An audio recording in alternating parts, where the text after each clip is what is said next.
Welcome, everyone. Thanks so much for joining us this afternoon at the Farnsworth Art Museum online. It's a very snowy day here in Maine, so I can think of nothing better to do than to join a webinar on prints for the people. And we're here with curator Jane Bianco. My name is Gwendolyn Loomis-Smith. I'm the Phyllis Wyeth Director of Learning and Engagement.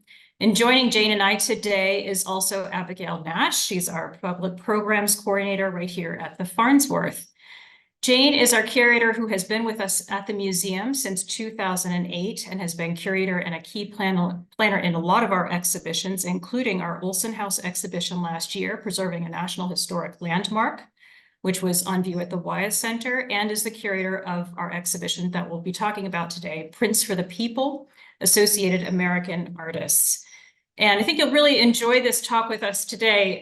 It's a fascinating exploration of the graphic arts which flourished between the stock market crash of 1929 and the United States entry into World War II. And Jane, I have to tell you, I think the marketing campaign on this is just as interesting as all of these stories about the artists and the art itself. So with that brief introduction, I'll turn it over to Jane. I will say that we'll also have a Q&A session at the end. So if you have any questions for Jane, feel free to put them in the Q&A box and we'll circle back to them at the end of Jane's talk. And Jane, I'm going to turn it over to you. Thanks for joining us. Hello, everyone, and thanks for tuning in, as Gwendolyn has said. Prints were deemed a core component of the Farnsworth collection, which was being built up for the Farnsworth's official opening in 1948. And its planners included Philip Hoffer, founder of the Department of Printing and Graphic Arts at Harvard's Houghton Library.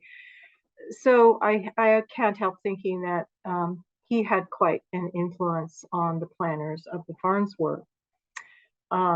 Over the years, we've prepared shows on print works from the collection, which continues to grow. In this instance, we decided to take a closer look at the prints made in the 1930s and 40s, a number of which were published by the company Associated American Artists. And here's an ad in which our very talented designer, Rafi Baeza, has slipped in some of our own prints. Research for this exhibition and for all exhibitions starts with our collections archives when we're doing collection shows. An examination, in this case, of the prints, the object, and the artist files, all of which inevitably leads to further research to outside sources. And I wanted to point one out that is just stupendous. This is the latest research on Associated American Artists, and it was done in conjunction in 2015 and with a traveling exhibition, and with the collaboration of scholars from all sorts of fields. I highly recommend this book as a reference if you are interested in particular in this area. This show touches on the, as Gwendolyn pointed out, commodification of art, as well as the democratization of art during this time. And what I think is quite amazing is that the company, Associated American Artists, which I will abbreviate to AAA from now on, was started in the depths of the economic decline in 1934, just 4 years after the stock market crash in 29, by an extremely young entrepreneur whose background had been PR. He was 24 years old, Reeves Lewenthal, and somehow, with his own young, energetic enthusiasm, he was able to stir up the enthusiasm of contemporary artists and customers alike in order to make his company highly successful. And this is before the New Deal era programs for artists and the sort of safety net for all in this country. This is, to me, quite incredible, such that this company garnered $48,000 in its first year of selling prints. Again, that would be 1935, 1936. And what I'd like to add is that, and I realized I used an online inflation calculator, but 48,000 in 2024 dollars is well over $1 million today. But the downside of that is that today's dollar would only buy 4% of the 1935 dollar. These are some brochures from their ad campaign.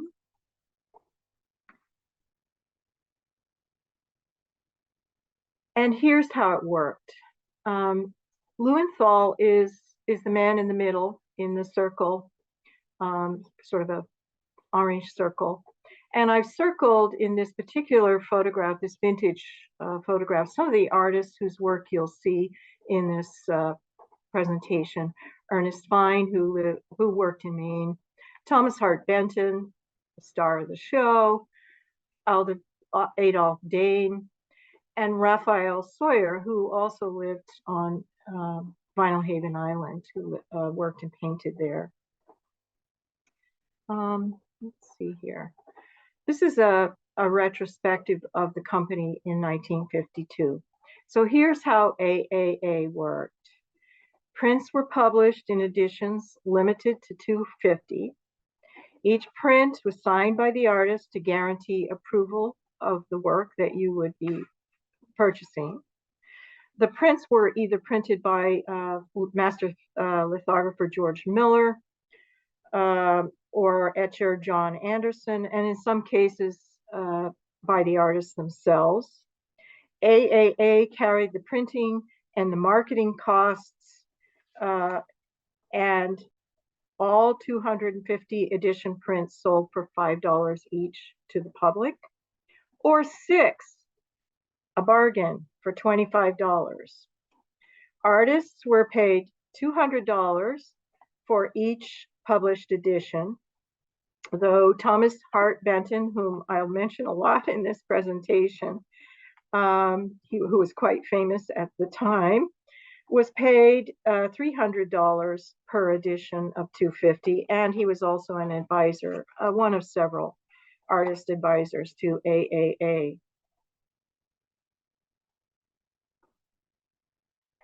This is the gallery, which started out on Madison Avenue and then soon moved to Fifth Avenue, highly successful also. Not only did AAA have a vigorous mail order campaign, but they also reached out to the public through department store exhibitions, which were popular at the time. And those types of venues were taken up during the WPA era for WPA working artists. And AAA diversified. They went into framing. They went into the construction of portfolios. If you didn't want to hang the prints on the wall, you had a lovely portfolio to keep them in, for instance.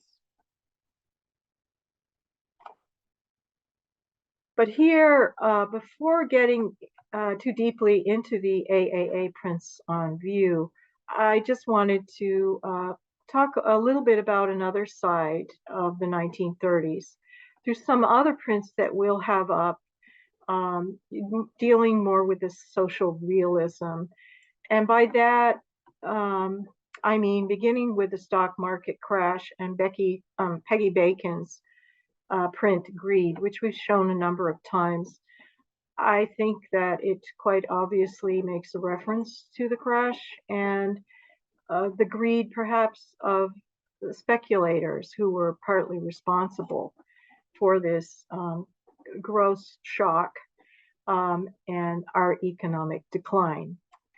A number of prints published not by AAA, but by Contemporary Print Group, which went out of business after 2 years and was an enterprise that was established a little bit before AAA, focused on the downside of the economic realities. Here in Union Square, whoops, and I'll go back to that, you see perhaps destitute men. We don't know for sure, but certainly during the daytime, they're not at work. There were, as we know, a lot of bread lines. There were people laid off. Jobs were hard to come by, and poor conditions, as well as poor pay, was part and parcel of many jobs. And here, Adolf Dane, like Peggy Bacon, more of a satirist, is giving us a look about the drastic contrast between the everyday and the wealthy. Easter Parade was a time when mainly fashionable people would flaunt the latest fashions in a parade up on Fifth Avenue, which would seem to be quite, in a way, out of place when so many people in this country were suffering. Jacob Burke here has been a little more on point with a protest. This is in the era as just before and as labor unions were being formed, and police and brutality was part and parcel of these protests.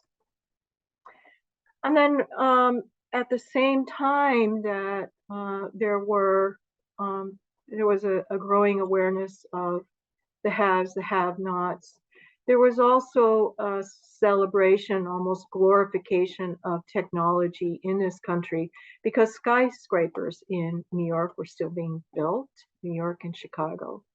But on the docks in San Francisco, here on the left, this is a reference to a longshoremen's strike and the violence that resulted on the streets during that time. And this is an AA print, which you'll see in our show, with a reference to the steel industry. And I did one of the expansions of research for the show was the very entertaining going to magazines online such as Life magazine and looking at the advertisements mainly of the time, but then sort of getting caught up in some of the wonderful photographs that Life published. This happens to be Andrew Carnegie's very first blast furnace in the photograph on the left, which actually went out of commission the year of the stock market crash and lay derelict until 1937, when it was published in Life magazine, this image. So I did want to compare it with Harry Sternberg's etching in aquatint of a very similar structure. And in his case, perhaps a hint of not only the glorification of the industry in this country at the time, and certainly as it was used towards the war effort by 1946, but also the smallness of the workers and the danger that it presented to the workers in comparison. And here is another image of a different kind of worker, a miner underground.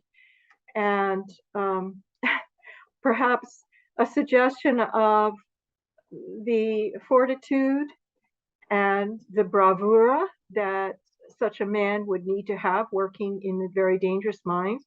Here he is lighting his cigarette. And I learned through so much visual culture of this time that smoking was a big thing in the 30s and the 40s. So here he is underground lighting his cigarette with his lantern.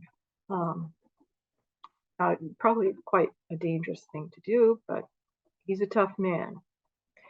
I also wanted to show a couple of images of, again, the striking skyscrapers that were lauded as another form of technology and advancement of this country.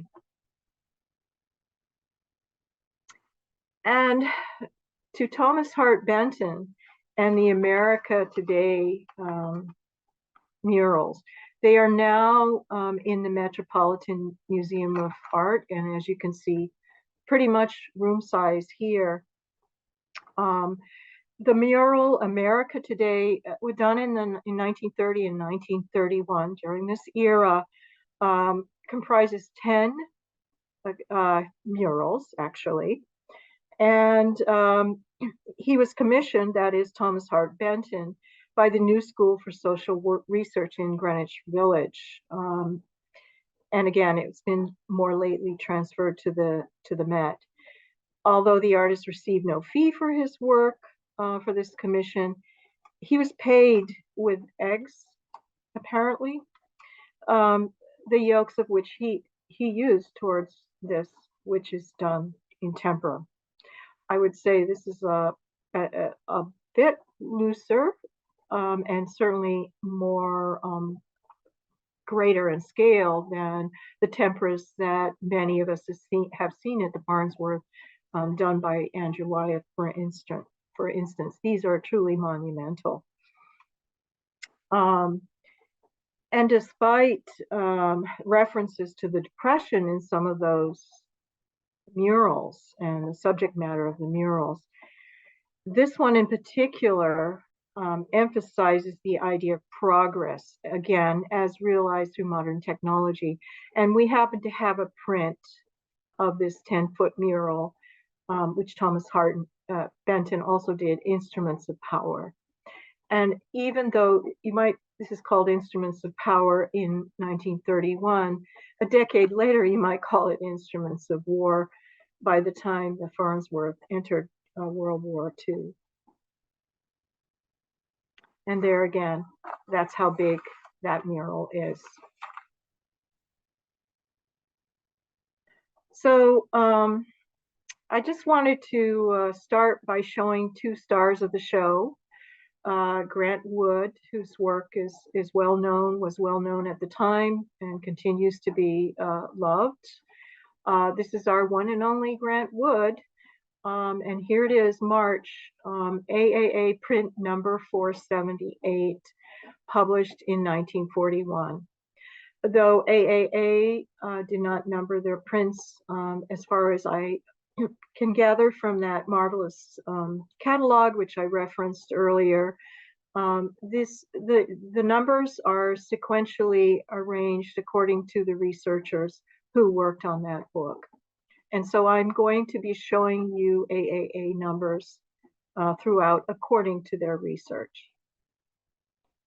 And then Thomas Hart Benton, Homeward Bound, The March of Time, the horse as being usurped by the train, whether you're thinking of transportation or labor. One of the things that AAA emphasized was the home and homemakers.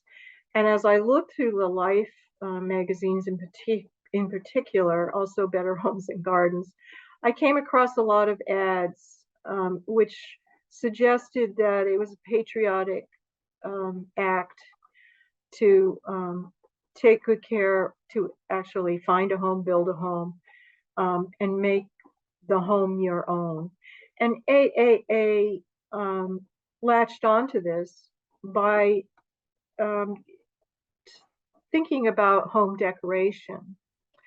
And many of the Better Homes and Gardens magazines in particular, and it's such a wealth of wonder online, you can get lost in these magazines for sure, show ways of hanging these prints. I'm just generically saying prints here, but hanging things on the wall. And here's some examples, whether by AAA advertisements or by magazine articles, what goes over the fireplace, how to balance, how to make things symmetrical, how to make things interesting over the couch, etc., etc. This all played into the times and to the marketing campaign of Associated American Artists.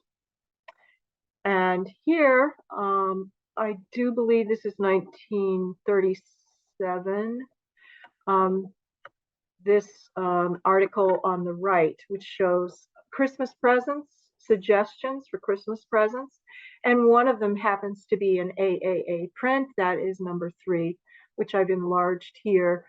Fine etchings, this one by Lucioni, are presents always. Associated American Artists, $5. And there again on the left, you'll see examples of just how many prints you can fit over the couch, or how it might look in an elegant living room. So here, just for fun, is a selection of some of the prints that you can see in the exhibition. And the topics or the themes of the prints are myriad. Horses in snow, children in snow, horses in the rural setting, children in Central Park in the urban setting. Waldo Pierce's one and only print for AAA is a reference to his twins, and amusing one at that. If you come into the show, you can get the backstory to this. Walter Locke and his etching of the patriarch was a sort of a sentimental look, I think, or nostalgic look of change and aging. And the tree, which has probably been in place as long or longer than the older man who walks beneath it. Erwin Hoffman had 2 brothers who owned mines in the Southwest and in Mexico and in Puerto Rico. And Erwin Hoffman, in visiting his brothers, did a lot of pictures of the miners and the miners' families and the towns that grew up around the mines. And this is a wonderful, I think, a fabulous composition. It's a very interesting image with portraits of all these young women who are learning lace making, but it's also a lovely study in composition and pattern. And I think just that hint of pattern, if you think of the composition, has everything to do with the notion of lace as well. Howard Cook, who visited Mexico and did a lot of printmaking and drawings in that area, eventually settled in New Mexico. But this is one example of his more expressionist leaning images. And as AAA did last until 2000, as it evolved through the 1960s and 70s and 80s with printmaking and prints for sale, some of them were much more abstract, and they did develop more of a contemporary feel. The ones that we're showing at the moment in the Rothschild Gallery have more of a traditionalist sensibility. However, Howard Cook does stand out among the more progressive printmakers, I think. And then Gordon Grant, who was widely known at the time as an illustrator and a knowledgeable man about boats and boating, illustrated many books about seagoing vessels. This, I think this is particularly lovely, including his signature beneath. This etching he did of Beaching the Dory is very much in keeping with something that you might see by Winslow Homer. or even Whistler. And then there were also wood engravings. Most of the prints that are on view are either lithographs or etchings, but there are wood engravings as well. And I'm sorry, this probably isn't as sharp as I meant it to be. But one of the things that is fascinating about wood engraving are the textures that can be brought out on white line on black. And here, the Vermont countryside. But I couldn't help thinking about the books by Henry Beston. And Henry Beston and his wife, Elizabeth Coatsworth, as you know, lived in Nobleboro when they worked in New York. And Henry Beston wrote many books on the natural environment and his musings on philosophy and the world. But I just felt that this passage had everything to do, as it was written in Maine at Chimney Farm in Nobleboro, has a lot to do with the feeling that was, displayed toward the countryside and the rural life in the 30s and the 40s. He wrote this in 1948. And I think you can probably read it.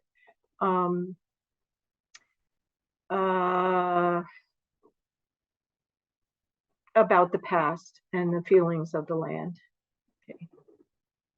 Then one of the interesting things about AAA, one of the really fascinating things, is that it brokered illustration deals with top corporations of the time in the 30s and the 40s. Between its artists, the artists who were making prints for AAA, and those corporations. And it got involved in those advertisements as well as in the home goods industries. So what I'd like to show in the next few slides are some of the prints in conjunction with some of the ads. The American Tobacco Company played a large role in the art repertoire of Thomas Hart Benton, for instance. And you can see, because his style was so strongly identified with his work, you can definitely see comparisons in his, not only his iconography, but his style. So you can see the shed, for instance, the hats on the farmers, the high contrast of light, and those almost personified trees and clouds, and even the tobacco leaves. And again, this was the era of smoking, and Lucky Strike loomed large. American Tobacco Company on the left, and a movie poster.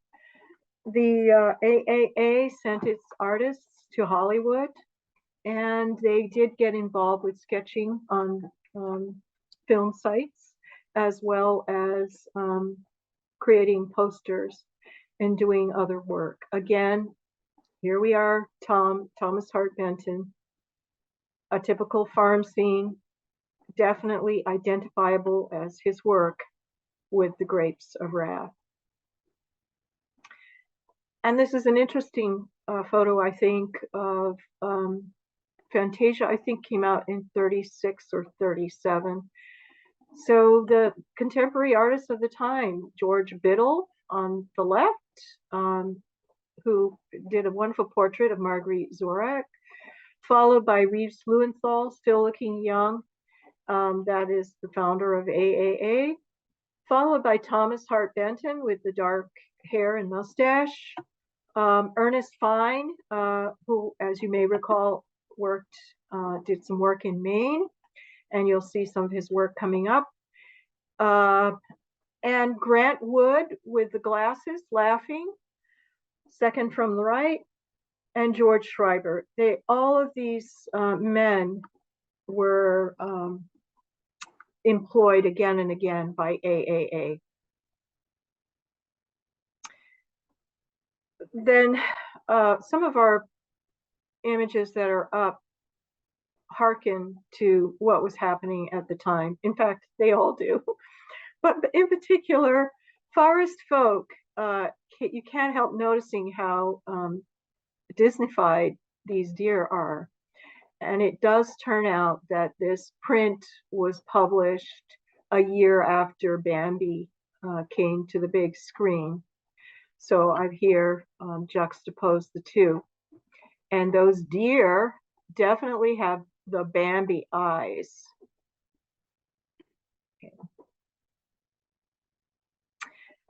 Fletcher Martin, who did the Trouble in Frisco, the strike that you saw earlier on in this presentation, was also employed to do a Maxwell House coffee ad. This was part of the American Scene series. Heady stuff, the American Scene in the 1940s. But it was part of a series that was published in Life and other magazines by Maxwell House Coffee. Here's another example from the American Scene series by Adolph Dane. And as you recall, he did Easter Parade, which you saw earlier. The difference here between the strata of economic circumstances, people from different backgrounds. But here he's done a more pastoral view of an idyllic town and the lake where children can fish and a cow can graze and dogs can go splashing in the water. And then John DiMartelli, who did the wonderful lithograph of the horses, also did a very dramatic view of Niagara Falls. Again, whatever Niagara Falls has to do with Maxwell House coffee, perhaps the coffee gives you a rush first thing in the morning, like standing before Niagara Falls. But at any rate, it was part of the American Scene series, part of their advertising campaign. Then AAA diversified in the home goods industry, again, as an offshoot of getting its prints on the walls of America in American homes. But it also offered a wider opportunities and exposure, name exposure for its artists. And of course, to expand its own profits. So it got into deals with various fabrics, including Riverdale fabrics. So Luigi Luciani, who did Restful Ruins, which you'll see in our show, AA print number 523, also designed something along the same lines, only a little more colorful, for Riverdale fabrics, sold by the Yard Cotton Fabric. This is in the 50s. And again, back to Grant Wood, who was wildly famous at the time. His Midnight Ride of Paul Revere, which you can see in the Metropolitan Museum of Art, was translated into fabric, also Riverdale fabrics, and printed cotton. Another quest I have after looking at all these magazines and learning so much about this era is that I want to find all these vintage fabrics, cover pillows. It's something that's interesting back to the Farnsworth, between these two rather divergent images, one off the land and one off the sea, both done the same year. Both, I think, as celebrating the strength of this country, were actually collected by the Farnsworth in 1943, the year, again, 5 years prior to the museum's opening in 1948, and part of the same series, the 1942 series published by AAA. The Hornet's Nest, the aircraft carrier, and the aircraft that come out of it was and then return return, as one of our wonderful docents reminded me, to the nest at the end of the day, was again the celebration of the strengths of this country, whether by technology, courageousness in war, or winning the war, or living off the land and making this the breadbasket of the world. It was all, the imagery had everything to do with the celebration of America. Ernest Fine, who did this lithograph of Fisherman's Cove, which I'm not quite sure exactly where that might be, but I'm sure someone in the audience would know. Also did advertisements for war bonds. Abbott Laboratories was a great contributor to the war effort, and the Treasury Schools at War program and the Buy Savings Bonds program as well. And savings bonds were accepted by AAA for purchase of its prints at their discounted, their face value was more than the discounted price that one would pay for war bonds. And it was the face value that AAA accepted, taking its own discounted value for those prints, which were, for some people, a pretty good bargain to begin with.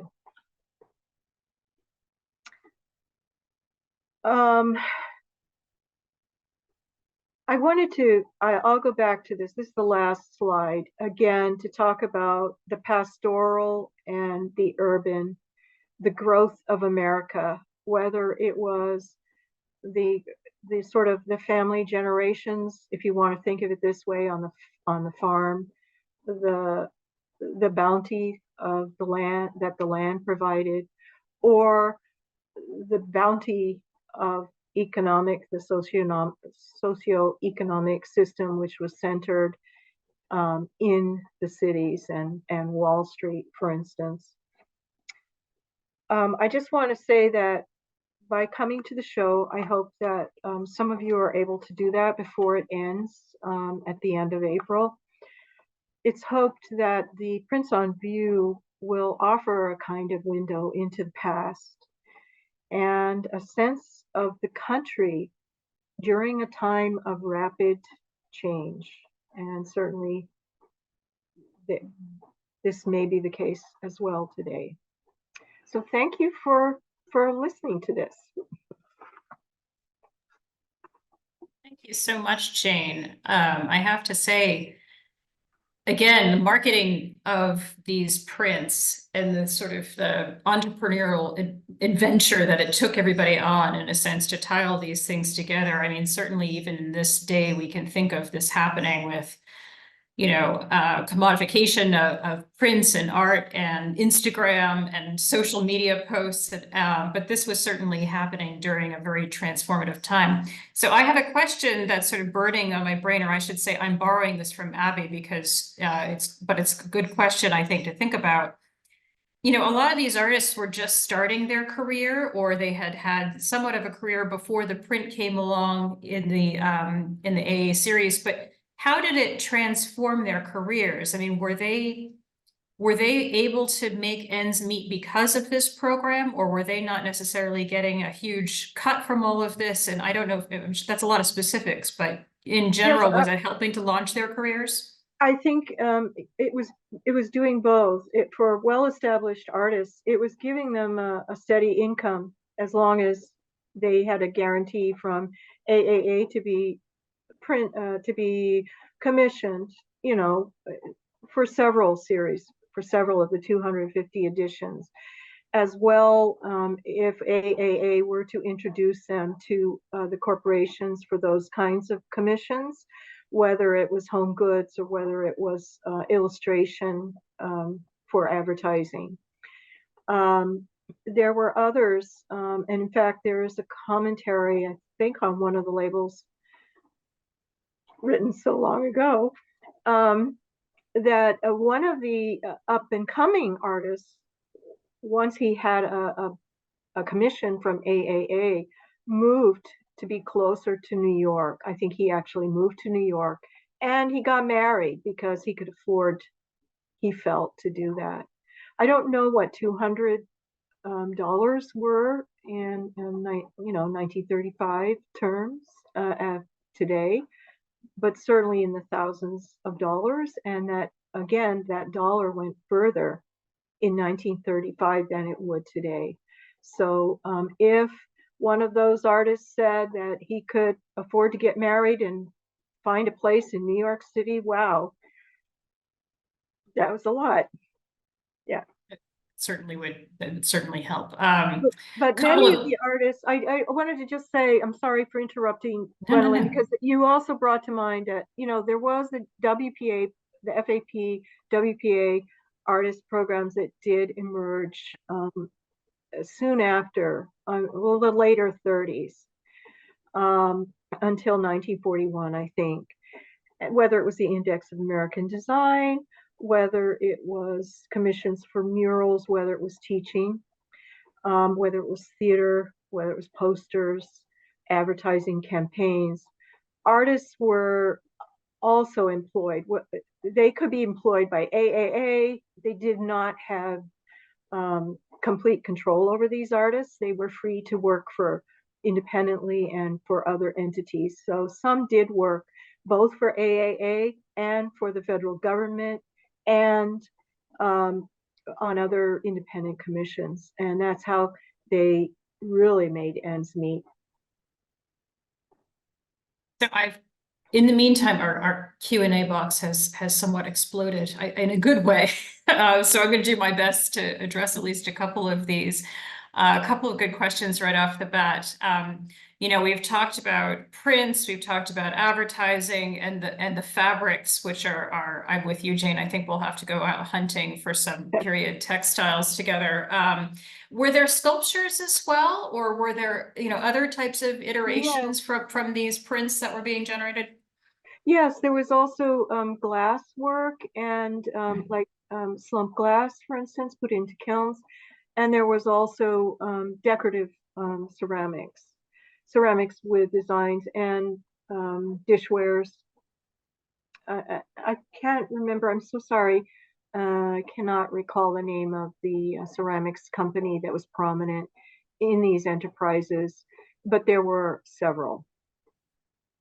So, and one of the questions from an audience member, it was something that had been on my mind as well, is, we're looking at so many of these images produced by male artists, of male figures, of this sort of very, I guess, traditional narrative, and certainly this sort of aesthetic. Were there women who were part of AAA? Yes. Obviously, in that group photo, there was a few women in that picture, but most of them they looked like were men. But what were the women Yes, roles in this? two names that stand out are Peggy Bacon. So the print I showed you was an independent Peggy Bacon print. She did do some prints for AAA, and she is pictured in those group pictures. And then another one is Doris Lee. Doris Lee, whose work is recognizable as well. There's one painting of hers in the Art Institute in Chicago of a Thanksgiving scene in the kitchen, and these twins in a high chair, and the grandmothers and mothers and daughters all milling around with rolling pins and carrying dishes, etc. I don't know. I can visualize it, and maybe some of you can as well. But those were the two. And I have to say, you are absolutely right, Gwendolyn. In all these pictures I've seen, these AAA vintage company pictures, it's all these men in suits taking up most of the space, and a few women squashed in there. Yes, it was, I haven't counted, but I would suggest that there were majority of the artists were men. So in a sense, it's a really highly constructed environment that they've created, even when it's, you know, the rolling hills. It's just as much about what you're seeing as what you're not seeing. There's a lot that's not being seen there, and it's all because it's this created environment, which I think is really compelling. And I look forward to seeing more of those prints, to have those installed that are showing sort of more the civic nature of some of these prints that and all the discussions that can take place as far as those are concerned. So I have one last question for you, which is a great question about process. And the question is that obviously we're looking at a lot of monochromatic black and white prints. Was color printing or hand coloring ever employed by a associated artists? And if so, or if rather not, then was this a financial decision or rather an artistic one? Well, yes, color printing came into vogue actually after silk screening was developed in fact, within the WPA programs. So yes, AAA did issue prints in the 60s and 70s, in particular, that were in color, and by some of the artists who are well known in the Farnsworth collection. And we do have some of them. That's material for another show, actually, because not only did they issue prints in color, but they veered slightly closer to abstraction and to try to keep up, I would say, with contemporary trends in the art world. The emphasis was always on American art and artists and their work, but it did take a different turn after, I'd say, after the 50s, or maybe even during the 50s. Yes. Great. Well, we certainly have a lot to talk about, even I think after this presentation, you and I can go have a coffee and talk more. But if you have other questions for Jane and you want to come visit us in the galleries, Jane will be giving an in-person talk on February 8th, a gallery walkthrough. So there'll be an opportunity coming up in just a couple of weeks to join Jane. The exhibition Prints for the People is up now through the end of April, so come visit us in the galleries. We'd love to see you. We also have several other programs coming up. I want to thank everybody for joining us today, but I want to mention a couple other programs. February 14th, Valentine's Day, seems like a great idea for a music concert. So please join us for Elsie Goller and Ethan Tischler, a vocal and strings duo that will be here in the library at the Farnsworth, music and some Valentine's Day treats.